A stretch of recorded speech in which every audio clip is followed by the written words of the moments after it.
What's up, fight fans? This is Kurt DeVille with Counterpunch Boxing News, and I got some new news for you concerning Tyson Fury.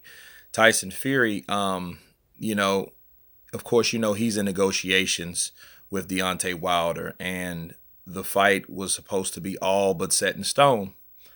And Dan Rayfield, if you guys know who that is, or Dan Raphael rather, he is he works for ESPN, and he was interviewing, some of Tyson Fury's team, and he was asking what the status was, to keep everyone updated, like I try to do on this channel.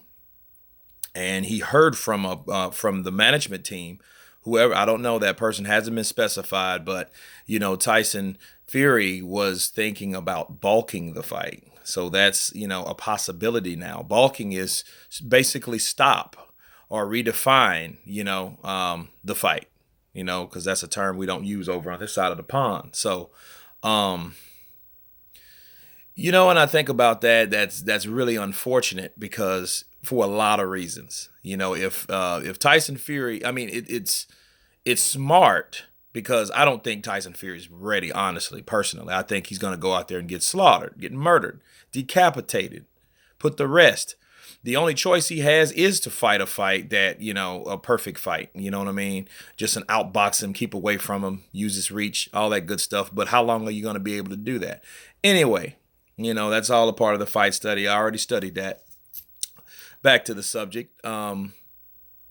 But him thinking about balking the fight, I would still like to know, if it doesn't happen, what were the reasons? I mean, obviously, I think if he's thinking about it, he's thinking about it realistically. So if that's the case, what Eddie Hearn said was right on the money. And Eddie Hearn said that. He said, I don't think he's ready. I think he could be better in shape in a couple more fights. And they might be thinking the same way. It'll be unfortunate because, for one, Wilder doesn't have anyone to fight. He could take the Dillian White fight. You know what I mean? He's been ducking for a while, or been avoiding, or refusing for a while. Let's better say.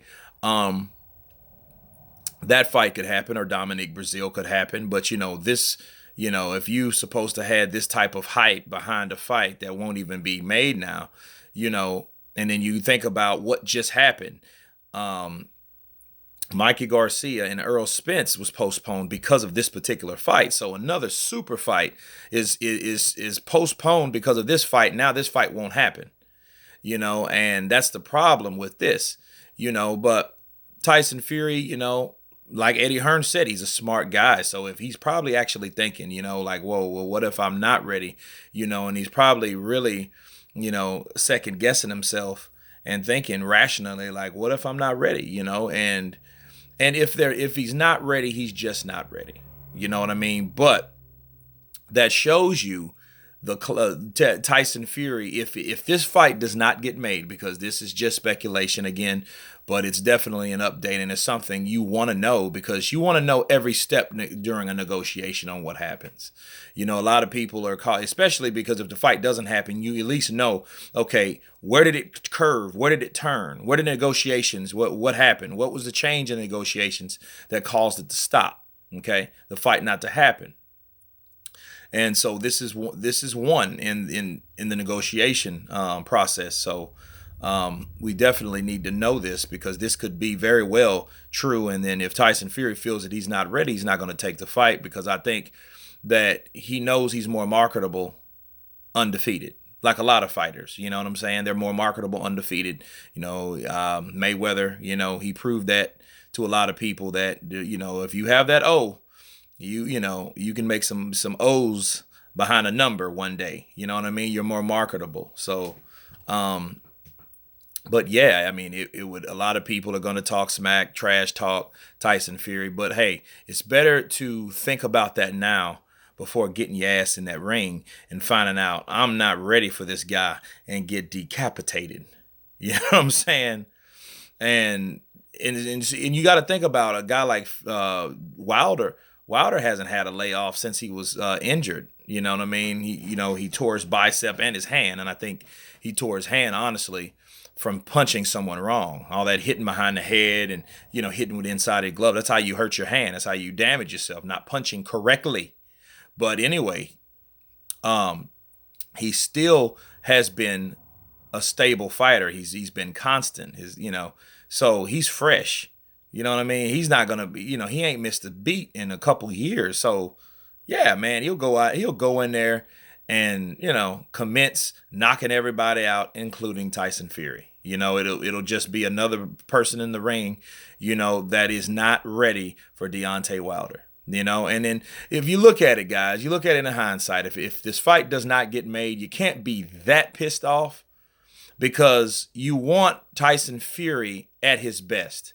You know what I'm saying? I mean, if you're a warrior and you respect another guy that's called himself a warrior, why would you want to fight this guy when you have doubt in your mind that this guy might not be ready for the task? You know what I'm saying? You want somebody that best. You don't want somebody that's been on the couch for 2.5 years, contemplated suicide and all this and that and the other. You know what I mean? Just to prove a point that, there's no pussies in Britain. You know what I'm saying? There's no pussies in Great Britain. That's not a good enough reason. The good enough reason, you want to be ready. You want to be um, in shape, prepared to fight the best guy or the most dangerous guy in the heavyweight division right now. And Deontay Wilder, if he's not the most dangerous, he's one of them. Okay. So to save the argument for everybody out there. But yeah, this is talks. Again, it's just talks. Nothing has been set in stone. But I mean, it was said to Dan Rafael, and Dan Rafael is, a known reporter from ESPN. So, we'll see how this develops. But as of now, if it does happen, you guys have been warned. At least you've been updated. So we'll see where it goes. You guys tell me what you think about this. This is Kurt DeVille with Counterpunch Boxing News, and you guys been Counterpunch. Peace.